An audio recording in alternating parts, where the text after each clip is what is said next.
প্রধান উপদেষ্টা ডক্টর মোহাম্মদ ইউনূস কালকে কাতার যাচ্ছেন। কারা হচ্ছেন সফর সঙ্গী, এই নিয়ে একটা প্রতিবেদন দেখলাম। তো ডক্টর মোহাম্মদ ইউনূস যেখানেই যাচ্ছেন সেখানেই বাজিমাত করছেন। খেয়াল করেন, সেই ব্যাংককের যেই বিমস্টেক সম্মেলন, সেই সম্মেলনে তো সাংঘাতিক রকম নরেন্দ্র মোদীর সাথে বৈঠক থেকে শুরু করে প্রত্যেক দেশের সরকার প্রধান বা রাষ্ট্রপ্রধানদের সাথে তার যে বৈঠক, তার বক্তৃতা রীতিমতো চমকপ্রদ, এবং সেখানে তিনি মধ্যমণি এমন একটা অবস্থান তিনি তৈরি করতে পেরেছেন। এটা তার যোগ্যতায়, যদিও তার উনি শেখ বংশের কেউ না, বঙ্গবন্ধু পরিবারের কেউ না, উনি ওনার মতন করে তিনি আলোকিত করছেন। যেখানেই যাচ্ছেন সেই সব সম্মেলন, সেই সব সেমিনার, সিম্পোজিয়াম, যাই বলি না কেন, মোট কথা ওনার যোগ্যতার কাছে সবাই ম্লান হয়ে যাচ্ছে। তো মনে হচ্ছে কাতারেও তিনি চমক দেখাবেন। কি চমক দেখাবেন আমরা জানি না। এর আগে তিনি আমিরাত সফর করেছিলেন, সংযুক্ত আমিরাত। সেখানে বসে তিনি ইলন মাস্কের সঙ্গে কথা বলেছেন, স্টারলিংক দেশে এনেছেন, এবং সম্ভাব্য তখন মনে করা হচ্ছিল বাংলাদেশের উপর না জানি কি একটা গজব নাজেল হয়, কেননা নরেন্দ্র মোদী ওই সময় আমেরিকায়। তো তিনি কানে কানে কি কথা বলেন ট্রাম্পকে, ট্রাম্প ফট করে একটা দেখা যায় আদেশ সই করে দিল। তো তার আগেই তিনি উল্টো চাল দিয়ে দিলেন, ইলন মাস্কের সঙ্গে কথা বললেন, এবং ডোনাল্ড ট্রাম্প পাশে বসে শুনলেন যে না, ব্যবসা বাণিজ্য আছে, বাংলাদেশের সম্ভাবনা আছে, এবং আমাদের এখন পরম মিত্র বাংলাদেশকে এখন নাড়াচাড়া করা যাবে না।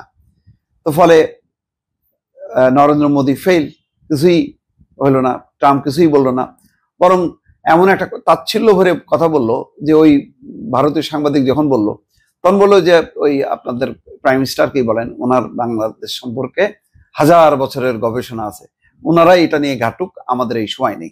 এর মধ্য দিয়ে একটা বোঝা গেল যে বাংলাদেশ বেঁচে গেল। তারপরে তো সামিট হলো, সামিটে সেই চমক, সেখানে বাংলাদেশের শেখ হাসিনাকে ফেরত পাঠানো, তারপরে তিস্তার পানি বন্টন, সীমান্ত হত্যা বন্ধ করা, এই বিষয়গুলো যে উত্থাপন করলো সাহসের সঙ্গে, এর ফলে দেশে তার ইমেজ বাড়লো।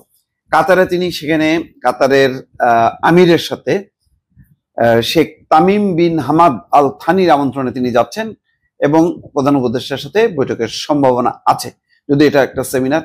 দেখেন, তার সাথে আবার যাচ্ছে কে, তৌহিদ হোসেন, পররাষ্ট্র উপদেষ্টা, জ্বালানি উপদেষ্টা মোহাম্মদ ফাজুল কবির খান। খুব বেছে বেছে দেখেন, পররাষ্ট্র সংক্রান্ত যেহেতু বিষয়টা, তৌহিদ হোসেন আছেন। আর জ্বালানির একটা ব্যাপার আছে, কাতারের সাথে যদি একটা মানে দীর্ঘমেয়াদী একটা জ্বালানি চুক্তি করা যায়, তাহলে বাংলাদেশ কম মূল্যে জ্বালানি পাবে। শিল্প উপদেষ্টা আদিলুর রহমান খান আছেন, যেহেতু একটা শিল্প সমৃদ্ধ দেশ কাতার, বেছে বেছে নিয়ে গেছেন। আর কাদেরকে নিয়েছেন দেখেন, বাংলাদেশের 4 জন জাতীয় নারী ক্রীড়াবিদ প্রধান উপদেষ্টার সঙ্গে যাবেন। ফুটবলার আফিদা খন্দকার, শাহেদা আক্তার রিপা, ক্রিকেটার সুমাইয়া আক্তার এবং শারমিন সুলতানা। দেখেন এই সিলেকশনগুলি কেন, এই যে নারীদেরকে উজ্জীবিত করা, এগুলি হচ্ছে মানে আপনার যদি আউটলুকটা থাকে যে ওয়ার্ল্ড ব্যাপী যে বিশ্বদৃষ্ট ভঙ্গিটা কি, যে নারীদের একটা জাগরণ, তাদের ক্ষমতায়ন, সেই প্রতীক হিসাবে কিন্তু এই 4 জন ক্রীড়াবিদকে নিলেন। এটা হলো সম্মান করলেন তিনি।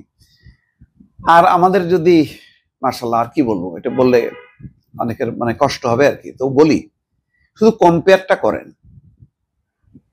মাত্র 8 মাস আগে যে শেখ হাসিনা ছিলেন, মনে করেন এরকম একটা সামিটে উনি দাওয়াত পেলেন, কি করতেন? ড্রিম লাইনার ছাড়া তো চলবে না, সবচেয়ে সর্বশেষ প্রযুক্তির যেই এয়ারলাইন্স, ওটা নিতে হবে, নিয়ে যত স্তবকের দল সব থাকবে, গাদা গাদা মন্ত্রী ঢুকাবে, তার বোন টোন যা আছে রেনা টেনা সব ঢুকাবে। আর ঢুকাবে কাদেরকে জানেন? ওই যে এক দল হচ্ছে স্তবক, যারা ওই যে ওখানে বলবেন শেখ হাসিনা আসছে, একেবারে কাতার আলোকিত হয়ে গেছে, ওই মানে চাটুকার যত সাংবাদিকের দল বেছে বেছে নিয়ে যাবে প্লেন ভরে, আবার তাদেরকে নিয়ে আসবে, নিয়ে এসে পরের দিন গণভবনে বলবে কাতারের সফর সফল হয়েছে। সবাই চেয়েছিল শেখ হাসিনা বঙ্গবন্ধু কন্যার মুখের দিকে তাকায় যে কি বলবেন বঙ্গবন্ধু কন্যা। এই ধরনের চাটুকার কিছু কথাবার্তা বলতো, মানে পুরো এটাকে বানাইতো ওনার কোনো কাজের না, এটা বিনোদন এবং আত্মপ্রচারের জন্য, কাজে লাগানোর জন্য যা যা করার দরকার, রাষ্ট্রের কোটি কোটি টাকা খরচ করা, সব করতেন। কিন্তু উনি দেখেন সিম্পল একটা টিম নিয়ে যাচ্ছেন কোথায়? সেই স্তবক চাটুকার সাংবাদিক কি এখন নাই? আছে তো, সিলেক্ট করছে, করে নাই। উনি ফিরে এসে কি ওই আবার বিশাল সংবাদ সম্মেলনে করবেন যে আপনার এই কাতার সফরের মধ্য দিয়ে যেই মানে আপনি বিশ্ব নেতা হয়েছেন, অমুক অমুক কত রকম আছে না, শেখ হাসিনাকে তো এইভাবেই বলা হতো। এরকম উনি কি করবেন? করবেন না। ওনার সফর সঙ্গী যারা আছেন তাদেরকে বলবেন এই সফরের বিস্তারিত দিক কি হলো ব্রিফ করেন, শেষ। এতে কি ডক্টর মোহাম্মদ ইউনূস নিচের দিকে নামতেছেন? না, বরং দিন যত যাচ্ছে উনি আলোকিত হচ্ছেন, মানুষ বলতেছে আপনি থাকেন, যতদিন বেঁচে আছেন আপনি থাকেন। এখন কিভাবে আপনারা রাখবেন, সেটা কি নির্বাচন ছাড়া নাকি নির্বাচনের মধ্য দিয়ে, সেটা রাজনীতিবিদদের আলোচনা, তাদের সিদ্ধান্ত। আমি সাধারণ নাগরিকরা যা ভাবে, পথে ঘাটে যা কথাবার্তা হয়, সেটা আমি আপনাদের সামনে প্লেস করলাম।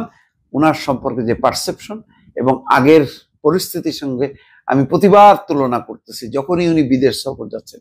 কেন শেখ হাসিনার বিদেশ সফর মানে এইটা একটা রাজকীয় ব্যাপার। রাজরা যেভাবে যাইতেন, ড্রিম লাইনার স্পেশাল নিয়ে যেতেন, যতদিন উনি থাকবেন ততদিন ওই ড্রিম লাইনার বসে থাকবে। তারপর উনি যখন আসবেন তখন আবার ওখানে। ওনার মনে হলো কাতার থেকে উনি যাবেন ফিনল্যান্ড, ফিনল্যান্ড থেকে যাবেন লন্ডনে, এর সাথে দেখা করবেন রেহানার মেয়ে টিউলিপের সঙ্গে। ওখান থেকে ওনার চট করে মনে হলো যে যাই একটু জয়ের সঙ্গে দেখা করে আসি, চলে গেলেন উনি ওয়াশিংটন। এই তো, এটাই তো চলছে। এখন কি সেটা চলবে? আপনারা সাক্ষী, না চলবে না। চোখ বন্ধ করে আমি সিদ্ধান্ত দিলাম চলবে না। দেখেন সেটা হয় কিনা। ভালো থাকবেন, আল্লাহ হাফেজ।